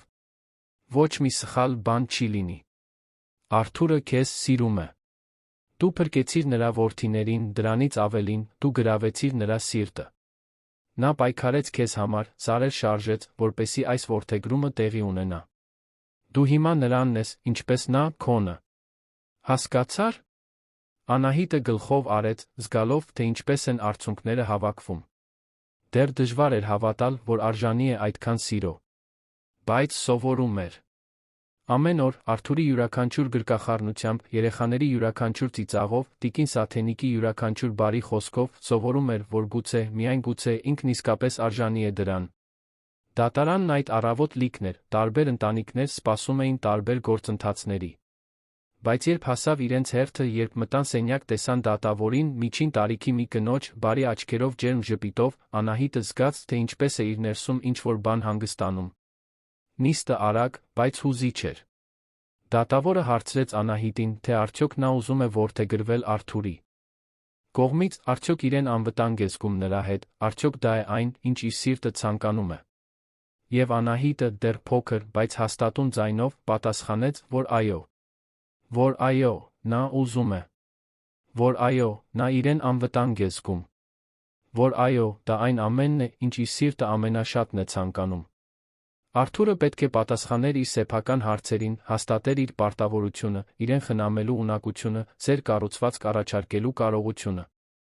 Եվ երբ դատավորը վերջապես մուրճով հարվածեց, հայտարարեց որդեգրումն ավարտված, երբ ասաց, որ Անահիտն այժմ պաշտոնապես Արթուր Մելիքյանի դուստրն է, այդ սենյակում չոր աչքեր չմնացին։ Արթուրը նրան ամուր գրկեց, ականջին շշնջալով բառեր, որոնք նա ընդմիշտ կպահեր։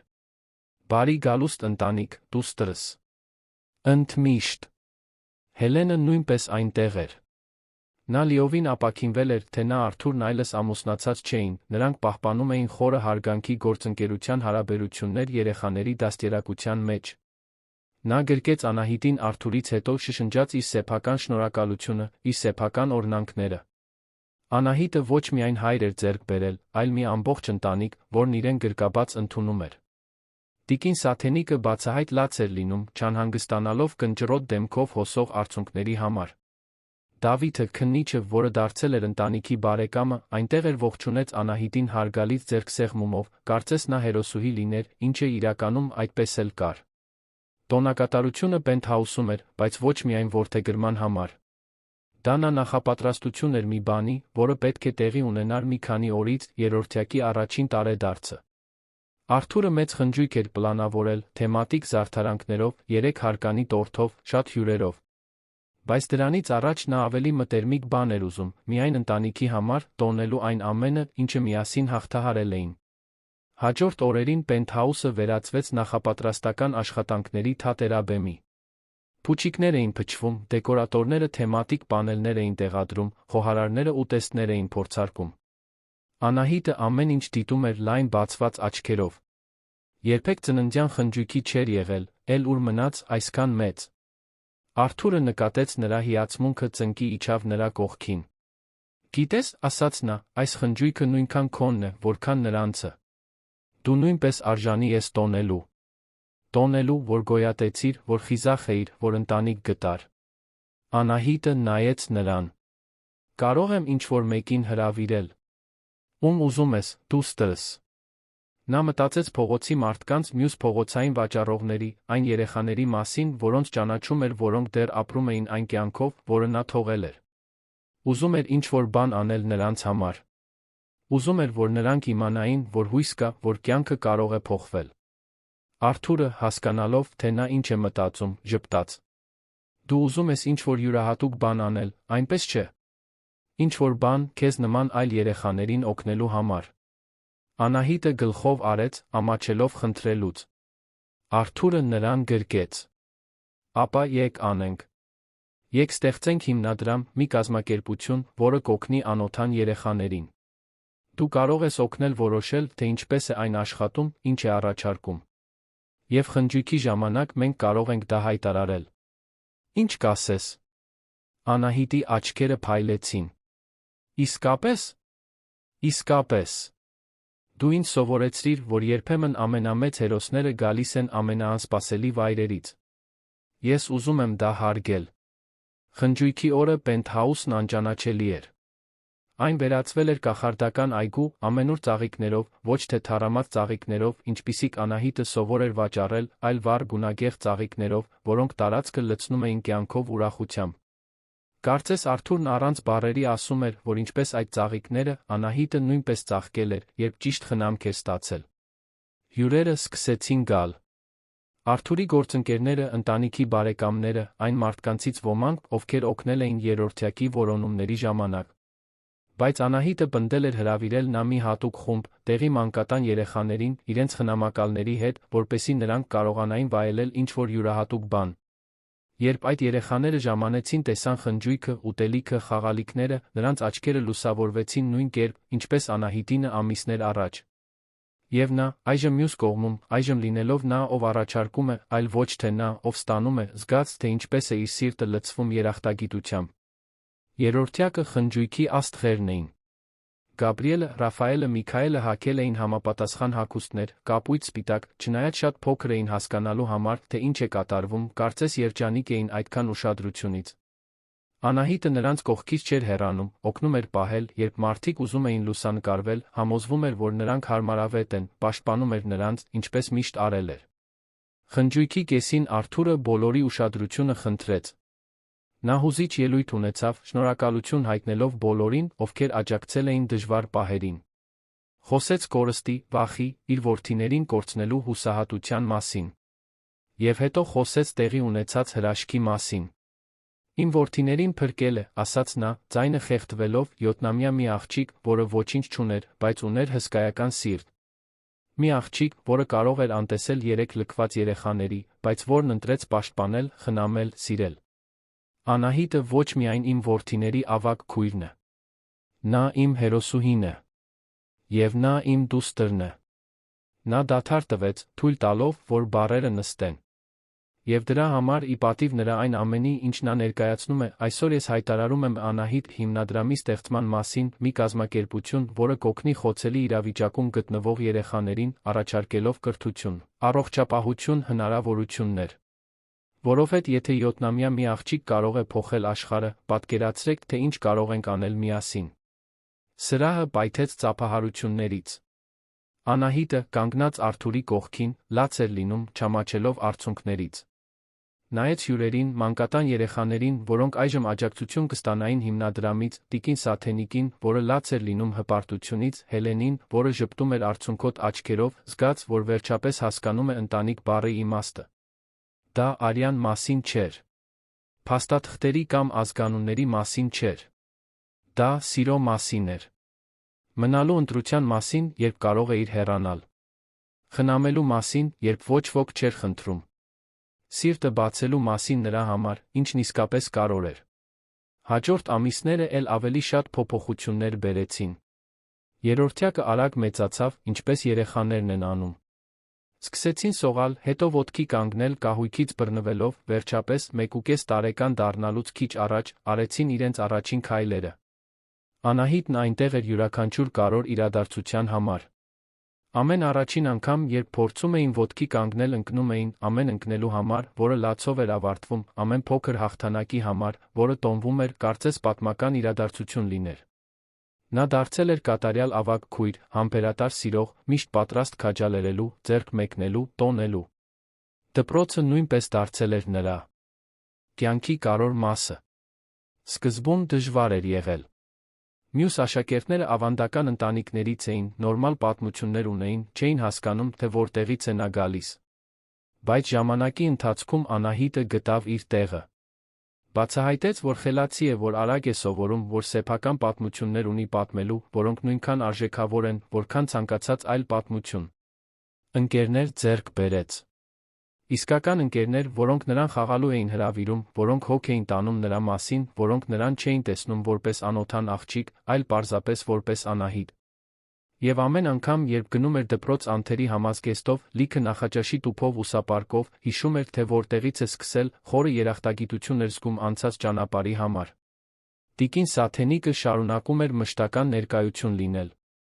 Տարեց կինը, որը նախկինում մենակ միայնակ էր ապրում, այժմ ուներ մեծ աղմկոտ ընտանիք, որը նրան պաշտում էր։ Կեսօրներն անցկացնում էր, օգնելով երեխաներին, պատմություններ պատմելով Անահիտին, հին բաղադրատոմսերով ուտեստներ պատրաստելով, որոնք բնակարանը լցնում էին համեղ բույրերով։ Արթուրը միշտ ասում էր, որ նա այդ տան սիրտն է, ոչ ոք չէր վիճում։ Հելենը նույնպես գտել էր իր տեղն այդ ոչ ավանդական ընտանեկան դինամիկայում։ Պարբերաբար այցելում էր, մասնակցում երրորդյակի վերաբերյալ որոշումներին, անկեղծ բարեկամություն էր զարգացրել Անահիտի հետ։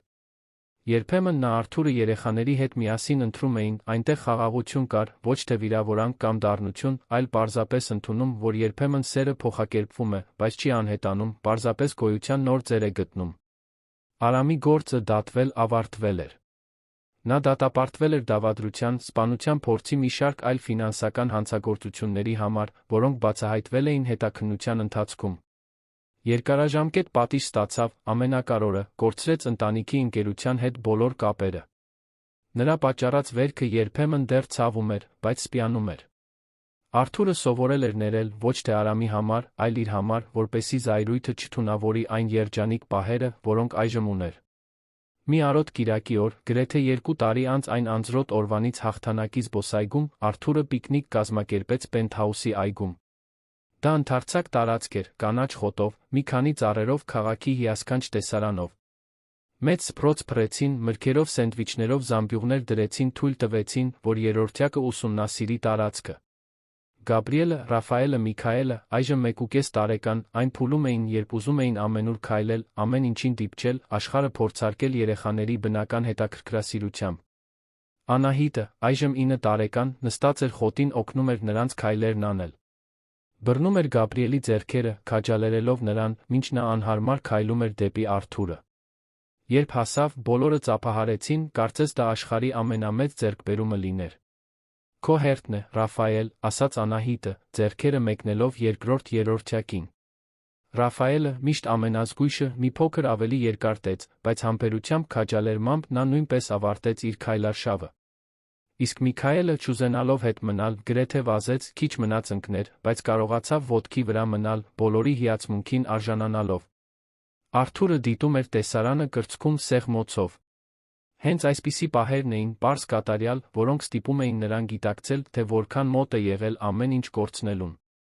Եթե Անահիտը չգտներ իր որդիներին, եթե չունենար նրանց պաշտպանելու քաջությունը, եթե իր սիրտը չբացեր 3 անծանոթ երեխաների առջ, այս ամենը գոյություն չէր ունենա։ Իր ընտանիքը գոյություն չէր ունենա։ Ինչի՞ մասին ես մտածում, հարցրեց Հելենը, որը եկել էր պիկնիկի, նստած էր նրա կողքին։ Թե որքան երախտապարտ եմ, պատասխանեց Արթուրը։ Ամեն ինչի համար։ Որ որդիներս ողջ են։ Որ գտել եմ Անահիտին։ Որ դու գոյատեցիր։ Որ ամեն ինչ իր տեղն ընկավ, չնայած ողջ ցավին։ Հելենը ժպտաց, դիտելով, թե ինչպես է Անահիտը ծիծաղում, մինչ երրորդյակը շրջապատում է նրան, բոլորը միաժամանակ ուշադրություն պահանջելով։ Նա յուրահատուկ է, այնպես չէ։ Արթուրը գլխով արեց։ Այո։ Եվ ես իմ կյանքի մնացած մասը կապահովեմ, որ նա երբեք չմոռանա, թե որքան սիրված է, որքան կարևոր է, որքան փոխեց ամեն ինչ։ Տիկին Սաթենիկը, նստած հարմարավետ աթոռին ստվերում, դիտում էր տեսարանը ուրախության լուռ արցունքներով։ Ով կմտածեր, որ ծաղկավաճառ աղջկան օգնելու որոշումը կհանգեցներ այս ամենին։ Ով կմտածեր, որ ինքը միայնակ տարեց կինը, նպատակ ընտանիք կգտներ իր կյանքի վերջին տարիներին։ Աստված խորհրդավոր պլաններ ունի, մտածեց նա, բայց երբեմն, միայն երբեմն, դրանք գեղեցիկ պլաններ են։ Երբ Արը սկսեց մայր մտնել, երկինքը ներկելով նարնջագույն վարդագույն երանգներով, Անահիտը հավաքեց երրորդյակին, սկսեց օրորոցային երգել։ Դա մի երգ էր, որը նա ստեղծել էր, խառնելով շատ վաղուց հիշած մեղեդիները բառերի հետ, որոնք խոսում էին սիրո, ընտանիքի, պատկանելության մասին։ Երեխաները հանգստացան, փարվեցին նրան, մի պահ ամբողջ աշխարհը կարծես կանգ առավ։ Արթուրը հանեց հեռախոսը, լուսանկարեց։ Ոչ թե որովհետև ուզում էր տեղադրել սոցիալական ցանցերում կամ ցույց տալ որևէ մեկին, այլ որովհետև ուզում էր որսալ այդ ճշգրիտ պահը, մաքուր անկեղծ սիրո այդ պատկերը, որպեսզի կարողանար նայել, երբ պետք լիներ հիշել, թե ինչն է իսկապես կարևոր կյանքում։ Գիտես, հանկարծ ասաց Անահիտը, նայելով Արթուրին, երբեմն դեռ արթնանում եմ, մտածելով, որ երազում եմ։ Որ այս ամենը իրական չէ։ Արթուրը մոտեցավ, նստեց գետնին նրա կողքին։ Իրական է, դուստրս։ Եվ կշարունակի իրական լինել։ Այսօր, վաղը, բոլոր հաջորդ օրերը։ Դու հիմա ընտանիք ունես։ Ընդմիշտ։ Անահիտը ժպտաց, այն ժպիտը, որն ավելի հաճախակի էր դարձել ամիսների ընթացքում, մի ժպիտ, որը հասնում էր նրա աչքերին, լուսավորում դեմքը։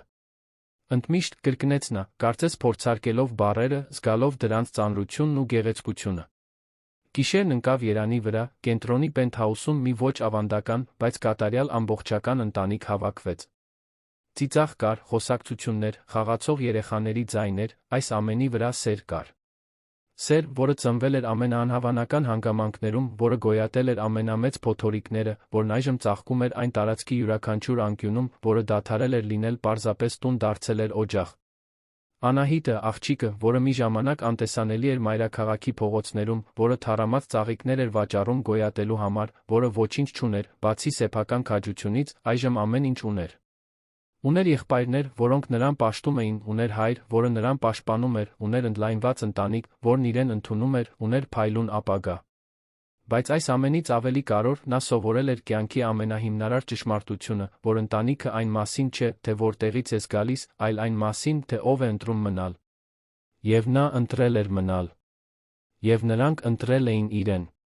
Այդ գիշեր, քնելուց առաջ, Անահիտը գնաց երրորդյակի սենյակ այն ծեսի համար, որը դարձել էր ավանդույթ։ Ստուգեց, թե արդյոք նրանք հարմարավետ են, ուղղեց վերմակները, համբուրեց յուրաքանչյուրի ճակատը։ Գաբրիելն արդեն խորը քնած էր, Ռաֆայելը գրեթե քնում էր, իսկ Միքայելը, ինչպես միշտ, պայքարում էր հոգնածության դեմ։ Անահիտը սկսեց մեղեդի երգել, նույն օրորոցայինը, որը երգում էր ամեն գիշեր։ Եվ մինչ երգում էր, մտածում էր այն ամենի մասին, ինչ միասին անցել էին, թե ինչպես էին այդ երեք երեխաները լիովին փոխել իր կյանքը, թե որքան խորն էր այն սերը, որը զգում էր նրանց հանդեպ, որ երբեմն անհնարին էր թվում, որ իր փոքրիկ սիրտը կարող է այդքան զգացմունք պարունակել։ Միքայելը վերջապես զիջեց քնին, Անահիտը մնաց այնտեղ մի քանի րոպե, պարզապես դիտելով։ Արթուրը հայտնվեց դռան մոտ, դիտելով տեսարանն այն արտահայտությամբ, որը միշտ ուներ, երբ տեսնում էր նրան երրորդյակի հետ, երախտագիտության հիացմունքի խառնուրդ։ Նրանք քեզ շատ են սիրում, գիտես, ասաց նա մեղմորեն։ Ես էլ եմ նրանց սիրում, պատասխանեց Անահիտը։ Աշխարհում ամեն ինչից շատ։ Գիտեմ։ Դրա համար էլ դու նրանց փրկեցիր։ Դրա համար էլ դու այս պատմության հերոսուհին ես։ Անահիտը գլուխը թափահարեց։ Ես հերոսուհի չեմ։ Պարզապես արեցի այն, ինչ ցանկացած մարդ պետք է աներ։ Արթուրը ժպտաց։ Բայց ոչ թե ցանկացած մարդ արեց։ Դու արեցիր։ Եվ դա ամեն ինչ փոխեց։ Նրանք միասին դուրս եկան սենյակից, անջատելով լույսը, բայց թողնելով մի փոքրիկ լամպ վառված, ինչպես երեխաները սիրում էին։ Եվ մինչ քայլում էին միջանցքով դեպի իրենց սենյակները, Արթուրը ձեռքը գցեց Անահիտի ուսերին, պաշտպանության սիրո ժեստ, որն այժմ բնական էր նրանց մեջ։ Բարի գիշեր, դուստրս, ասաց նա։ Բարի գիշեր, հայրիկ, պատասխանեց նա, բառը, որը նախկինում այնքան տարօրինակ էր հնչում նրա բերանում, այժմ դուրս էր գալիս հեշտությամբ, ճշմարտությամբ, պատկանելությամբ։ Այդ գիշեր Անահիտը խաղաղ քնեց, առանց մղձավանջների, առանց վախի, փաթաթված այն հյուրընկալ սենյակի ջերմությամբ, այն համոզմունքով, որ վերջապես, այդքան երկար կորած մենակ լինելուց հետո, նա գտել էր իր տեղն աշխարհում։ Եվ այդ տեղը հենց այնտեղ էր, այն ընտանիքում, որը ճակատագիրը միավորել էր այնքան անսպասելի, բայց այնքան կատարյալ կերպով։